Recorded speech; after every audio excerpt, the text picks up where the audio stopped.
प्रधानमंत्री नरेंद्र मोदी आज केंद्रीय मंत्रिपरिषद की बैठक की करेंगे अध्यक्षता। महामारी की स्थिति पर करेंगे चर्चा, मंत्रालयों के कामकाजों की करेंगे समीक्षा। केंद्रीय मंत्रिमंडल के विस्तार पर लोक जनशक्ति पार्टी में जारी उठापटक का असर। जुलाई में हो सकता है मंत्रिमंडल विस्तार। 20 जून तक मंत्रिमंडल के विस्तार की थी खबरें। पश्चिम बंगाल की स्टेट वर्किंग कमेटी को नड्डा ने किया संबोधित। बीजेपी के राष्ट्रीय अध्यक्ष जेपी नड्डा ने सीएम ममता बनर्जी पर साधा निशाना। कहा, चुनाव दूसरे राज्य में भी हुए लेकिन हिंसा नहीं हुई क्योंकि वहां टीएमसी नहीं थी। कांग्रेस नेता राहुल गांधी ने साधा पीएम मोदी पर निशाना। ट्वीट कर कहा, पब्लिक ट्रांसपोर्ट के लिए लंबी असुविधाजनक लाइनों की वजह सिर्फ कोविड प्रतिबंध नहीं है। असली वजह जानने के लिए देखें अपने शहर में पेट्रोल डीजल के रेट। दिल्ली के उप मुख्यमंत्री मनीष सिसोदिया ने खिचड़ीपुर में डिलीवरी वर्कर्स के लिए चलाए जा रहे वैक्सीनेशन सेंटर का लिया जायजा। बताई वैक्सीन की कमी। कहा, वैक्सीन की सप्लाई दिल्ली में लगभग खत्म। कल के बाद अधिकतर सेंटर में वैक्सीन नहीं होगी। पूर्व मंत्री सीवी षणमुगम की शिकायत के आधार पर अन्ना द्रमुक की पूर्व नेता बीके शशिकला के खिलाफ दर्ज शिकायत। पूर्व मंत्री ने लगाए सोशल मीडिया और मोबाइल फोन के जरिए धमकी देने के आरोप। गाजीपुर बॉर्डर पर बीजेपी कार्यकर्ताओं और किसानों के बीच झड़प। कई गाड़ियों में तोड़फोड़। नेता के स्वागत के बहाने कार्यकर्ताओं ने ढोल बजाकर लगाए आंदोलन विरोधी नारे।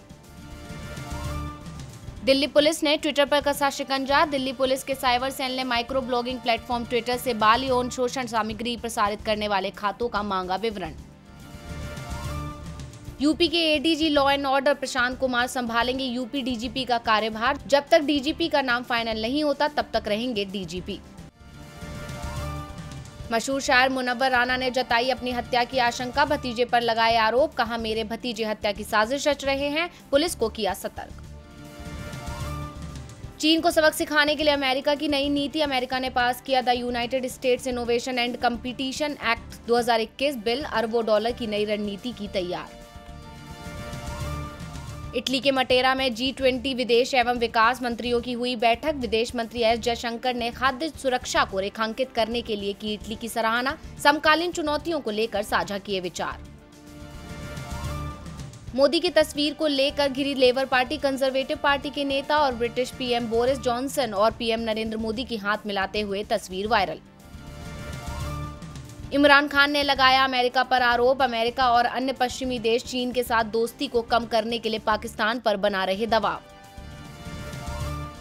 चीन में विदेश मंत्रालय के चारों ओर सफेद धुएं का एक वीडियो सोशल मीडिया पर वायरल। चीनी अधिकारियों ने दी सफाई। कहा, सार्वजनिक सुरक्षा का सामान्य मामला।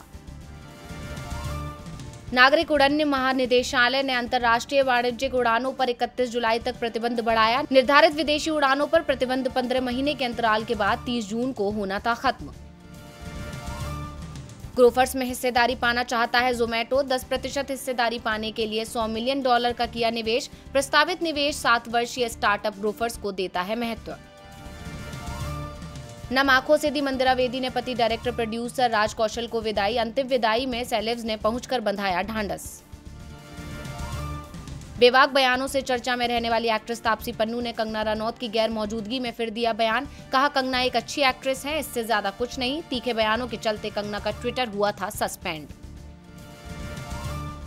दिग्गज महिला टेनिस खिलाड़ी सेरेना विलियम्स को लगा बड़ा झटका। पहले दौर के मुकाबले के दौरान चोटिल होने की वजह से होना पड़ा विंबलडन 2021 से बाहर।